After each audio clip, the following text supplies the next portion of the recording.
ലോകത്തെവിടെയാണെങ്കിലും അത് കറുത്തവനോ വെളുത്തവനോ യൂറോപ്പിനോ അറേബ്യ ആരുമായിക്കോട്ടെ, കുഞ്ഞുങ്ങൾ മാലാഖമാരാണ്. വെറുപ്പറിയാത്തവരാണ്, വിദ്വേഷവും ചതിയും അറിയാത്തവരാണ്. 160 നിഷ്കളങ്കരായ പ്രൈമറി സ്കൂൾ പെൺകുട്ടികളുടെ ചോര കുടിച്ചാണ് ഇറാനിൽ ഇസ്രയേലിന്റെ യുദ്ധാരംഭം.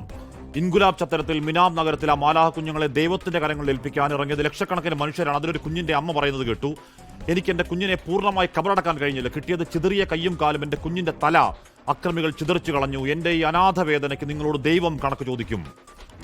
ആ മാതൃവേദനകൾക്ക് മതമില്ല, രാഷ്ട്രീയമില്ല, ഇന്ത്യയെന്നോ ഇറാനെന്നോ ഇല്ല, ദേശാതിർത്തികൾ പ്രസക്തമേ അല്ല. ശരിയാണ്, ഏതാനും മാസങ്ങൾക്ക് മുൻപാണ് ആയത്തുള്ള അലി ഖൊമൈനി ഭരണകൂടത്തിന് തെറ്റായ നയങ്ങൾ, വിലക്കയറ്റം, സ്ത്രീ അടിച്ചമർത്തൽ, ജീവൽ പ്രശ്നങ്ങൾ, തെരുവുകളിൽ ആളിക്കത്തിയ പ്രതിഷേധം, IRG അടിച്ചമർത്തിയതാണ്. പക്ഷേ രാജ്യത്തെ ആക്രമിക്കാൻ ഏതെങ്കിലും ഒരുത്തൻ ഉരുമ്പിട്ടിറങ്ങിയാൽ രാഷ്ട്രീയം മാറ്റിവെച്ച് ജീവൻ വേണേൽ അതും തരാം എന്ന ആർജവത്തിൽ നെഞ്ചങ്ങ് വിരിച്ചൊരു പെഹൽഗാം ചോരക്കാലം മറക്കാനായോ?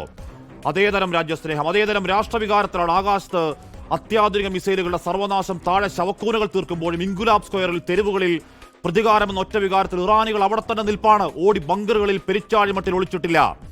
അതേ പെഹൽഗാമിൽ നമ്മുടെ കൂടപ്പുറപ്പുകളുടെ ചോരയൊഴുക്കിന് ഇന്ധനം നൽകിയ ഒരു തെമ്മാടി മേജർ അസീം മുനീറിന് വൈറ്റ് ഹൌസിൽ പരവതാനി വിരിച്ച് കെട്ടിപ്പിടിച്ചൊരു നേതാവ്, ഈ രാജ്യത്തിന്റെ പൗരന്മാരെ കയ്യിലും കാലിലും ചങ്ങലക്കിട്ട് പട്ടികളെ പോലെ കയറ്റിവിട്ട് അധിക്ഷേപിച്ചൊരു നേതാവ്, തോന്നിയവാസം പിഴച്ചുങ്കം മണ്ടക്കടിക്കാൻ മടിക്കാത്തൊരുത്തൻ, റഷ്യയിൽ നിണ്ണ വാങ്ങിയാൽ മൂക്കിൽ കയറ്റും എന്ന് പരമാധികാരത്തെ കളിയാക്കുന്ന ഒരു നേതാവിന് ഇപ്പോഴും അച്ഛനെ പോലെ ആരാധിക്കുന്ന അടിമക്കൂട്ടങ്ങൾ, ട്രംപിസ്റ്റ് വിധേയർ, ആത്മാഭിമാനം കെട്ട ഇരുകാലികളെ നാണമുണ്ടോ?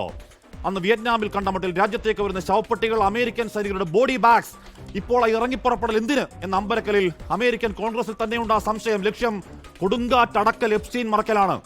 സംശയം ശരിയാണെങ്കിൽ പ്രായപൂർത്തിയാകാത്ത ചെറിയ പെൺകുട്ടികളെ ഓടിച്ചിട്ട് വേട്ടയാടി പീഡിപ്പിച്ച സാത്താൻ സേവക്കാർ, ചെകുത്താന്റെ മക്കളെ അളിഞ്ഞുനാറിയ മുഖം മറയ്ക്കാനാണ് ഈ അധിനിവേശമെങ്കിൽ വിളിക്കേണ്ടത് എപ്പിക് ഫ്യൂറി എന്നല്ല, ഓപ്പറേഷൻ എപ്സ്റ്റീൻ ഫ്യൂറി. ലോകത്തെവിടെയായാലും ഏത് സമയത്തും 24 വാർത്തകളും ഓഗ്മെന്റഡ് റിയാലിറ്റി പാക്കേജുകളും എക്സ്പ്ലെയിനറുകളും വിശദമായി കാണാൻ ഞങ്ങളുടെ യൂട്യൂബ് ചാനൽ നിങ്ങൾക്ക് സബ്സ്ക്രൈബ് ചെയ്യാം.